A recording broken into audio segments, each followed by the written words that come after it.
ওগো, তোমার ঘুম কি ভাঙলো? বলি বেলা হয়ে গেছে, তোমার অফিসের সময় হয়ে যাবে তো। কি বলো গিন্নি? আমি তো ভাবছি এখনো বোধহয় সকালই হয়নি গো। তা হবে কেন? সারা রাত তো আর ঘুমাও না। এভাবে করলে তো তোমাকে অফিস থেকে কোনদিন বের করে না দেয়। আরে কি যে বলো তুমি! আমি কি এতটাই সস্তা নাকি যে আমাকে চাইলেই তাড়িয়ে দেওয়া যায়? হ্যাঁ, হয়েছে, আর নিজেই নিজের গুণগান করা লাগবে না। যাও, এখন রেডি হয়ে তাড়াতাড়ি খাবার টেবিলে এসো। মা কোথায়? মা কি করে? হ্যাঁ, কি আর করবে, জোর করে আমাকে রান্নাঘর থেকে বের করে দিয়ে নিজের হাতে রান্না করছে। তাহলে তো ভালোই হবে। অনেকদিন পরে মায়ের হাতের খাবার খাওয়া হবে। ওগো, তোমাকে একটা কথা বলবো? বেশ, তো বলে ফেলো। এতে অনুমতি নেওয়ার কি আছে? আমি বলি কি, এবার মাকে আর গ্রামে যেতে দিও না। একা একা গ্রামে কি করে, কে কি এনে দেয় বাজার থেকে, ওসব খেয়ে থাকে। তার চেয়ে বরং আমাদের সাথে থাকলে আমারও একজন সঙ্গী হবে। কথাটা মন্দ বলনি, কিন্তু মা কি থাকবে? আগে তুমি বলে তো দেখো, তারপরেরটা আমি দেখে নেব। ঠিক আছে, বলবো। তুমি যখন বলছো তখন তো আমাকে বলতেই হবে। যাও, এখন তাড়াতাড়ি রেডি হয়ে খাবার টেবিলে এসো।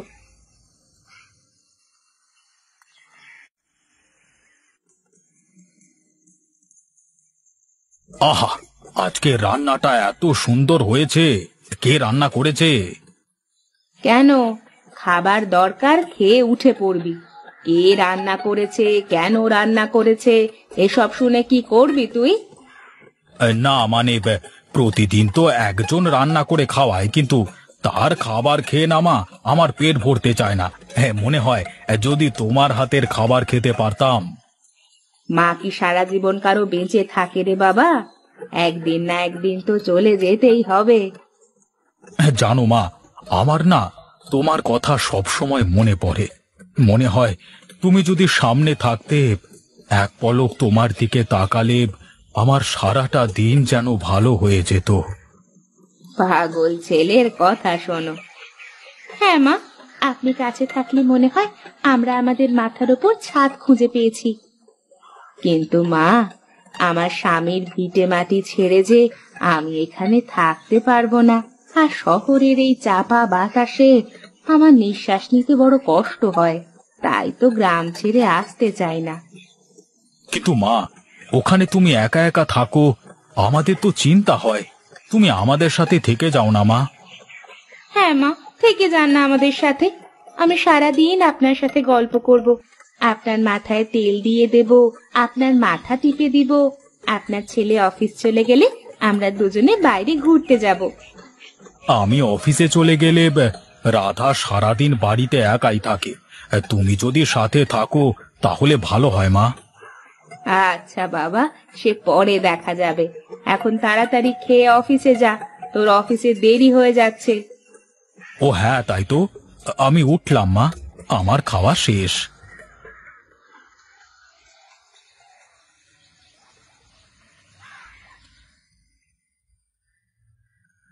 কি দাদা, অফিসে চললেন নাকি? হ্যাঁ দাদা, অফিসে যাচ্ছি। আপনি কোথায় যাচ্ছেন বলুন তো? আপনার তো আজকে অফিস ছুটি আছে। হ্যাঁ, অফিস তো বন্ধ, কিন্তু বাড়ি থেকে জানে অফিস আছে আর কি। কি বলেন দাদা? আমার তো কিছুই মাথায় ঢুকলো না। দাদা, খুব কষ্ট করে একদিন ছুটি পেয়েছি। এখন যদি বাড়িতে জানে যে আজকে আমার অফিস ছুটি, তাহলে তো মনে করেন আমার আজকের দিনটাই গেল আর কি। কেন কেন? বউ দেখে সব সময় দৌড়ের ওপরে রাখে আপনাকে নাকি? হ্যাঁ?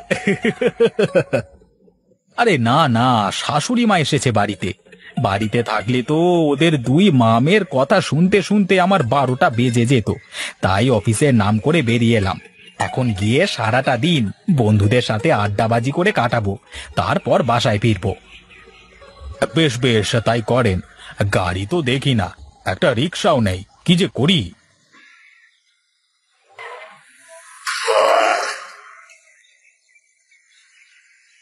কি হলো মা? কি দোষ করেছিলাম আমরা? কেন হলো এমন আমাদের সাথে? কেঁদো না মা, কেঁদো না। ওর সামনে কান্নাকাটি করলে কি ওর ভালো লাগবে বলো? মা, আপনি বলেন, এখন আমাদের কি হবে? আমরা কিভাবে থাকবো? চিন্তা করে না মা, একভাবে না একভাবে ঠিক আমাদের চলে যাবে।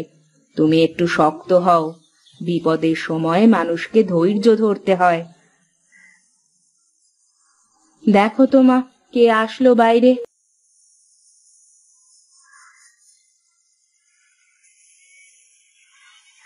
মানে আসলে আমি কিভাবে বলবো বুঝতে পারছি না বৌদি।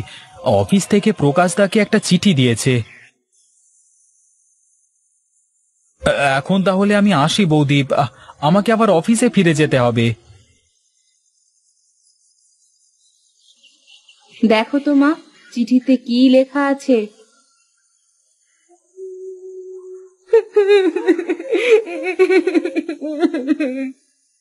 কি হয়েছে মা? তুমি এভাবে কান্না করছো কেন? মা, প্রকাশের অফিস থেকে ওকে অব্যাহতি দিয়েছে। ওরা ওরা আর প্রকাশকে কাজে নেবে না। ভালোই হয়েছে। বেঁচে থাকলে এমন চাকরি কত আসবে যাবে। ও তুমি চিন্তা করো না, আমরা দুই মা মেয়ে সব সামলে নিতে পারবো। তুমি একটু বসো, আমি আসছি।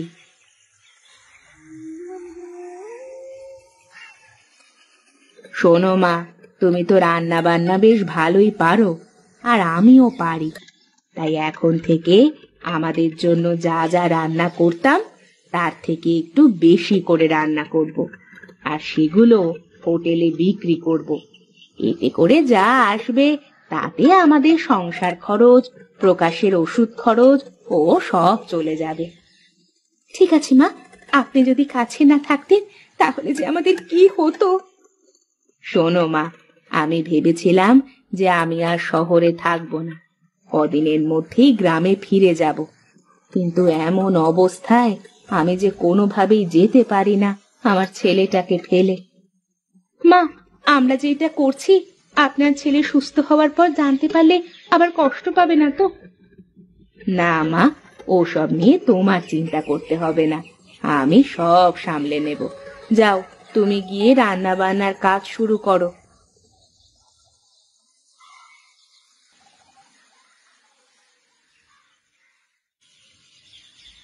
মা রাধা, একটু এদিকে আয় তো মা। বলছি, খাবার কি আছে নাকি সব শেষের দিকে? আর যা খাবার আছে তাতে করে দুজনের বেশি লোককে খেতে দেওয়া যাবে না। ঠিক আছে, তাহলে আর কাউকে খেতে দেওয়ার দরকার নেই। আবার কালকে আসতে বলবে সবাইকে। ঠিক আছে মা, তাই বলবো।